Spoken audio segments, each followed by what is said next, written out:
pela composição do G20 não dá para esperar, porque você vê que está ali presente estão presentes os Estados Unidos e estão presentes países ocidentais, ou pelo menos do que o pessoal tem chamado de Ocidente coletivo, né? Quer dizer, mesmo gente que não está no Ocidente, mas que faz parte, digamos, dessa rabeira, né, dos Estados Unidos, está lá gente que é totalmente comprometida com o apoio a Israel e, durante este ano e pouco já, comprometida até para prejuízo pessoal, né, próprio. Quer dizer, tem países aí que estão comprometendo a sua história, estão comprometendo o seu discurso histórico em relação a direitos humanos, em relação a crimes de guerra, genocídio, etc., mas que não conseguem deixar de apoiar irrestritamente Israel. E os Estados Unidos sozinhos poderiam interromper essa guerra.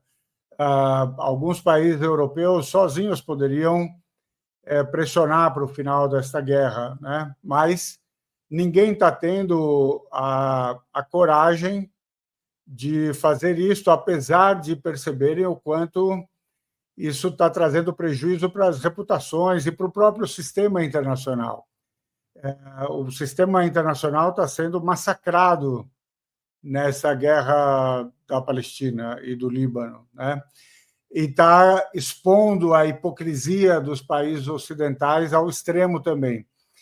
Agora, então, assim, o G20 vai se colocar em posição de impotência por conta da própria presença desses países. O que eu acho que é decepcionante é que quem faz exigências, né, em relação à Palestina sejam os Estados Unidos dizendo que os outros deveriam fazer mais pressão sobre o Hamas, quando, por exemplo, o país anfitrião, que é o Brasil, e que deveria dar a agenda, né, ele não toma a iniciativa de dizer, olha, os outros é que deveriam fazer pressão sobre Israel, né, para... Então, está me parecendo claro que o Brasil resolveu não mexer com muita força nesse vespeiro para poder fazer passar tranquilamente aquilo que é a agenda principal do Brasil, que é a questão do combate à fome, desigualdade, etc. Mas eu acho que fica a sensação de um vazio aí, porque se você, diante do genocídio que está em curso, você não consegue encontrar o espaço para falar desse genocídio, então, sabe, qual é a certeza que você tem que o pessoal vai trabalhar em prol das mudanças climáticas ou em prol do combate à fome, se diante do genocídio ninguém está fazendo nada? Imagina fazer com relação a agendas mais longínquas, né? Mais distantes, digamos, tão urgentes quanto, mas que a humanidade tem a tendência a dizer, quando der, a gente lida com isso, né? Então, eu acho que aqui é uma falha do Brasil de não ocupar esse espaço, né?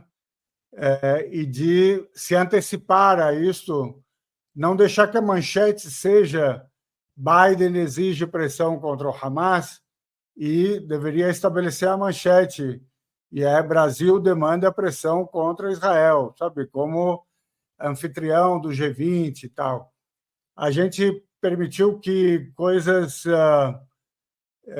laterais, né, ocupassem o centro da cena. Por exemplo, né, a disputa Janja e Elon Musk virou a principal manchete do G20, quando a gente tinha uma oportunidade de se posicionar com muita clareza e firmeza contra um genocídio em curso, mas eu não vi ninguém falando sobre isso.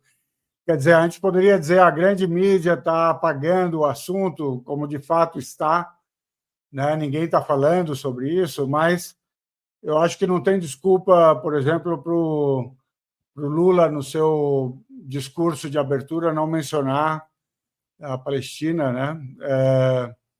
Acho que a gente perdeu uma oportunidade.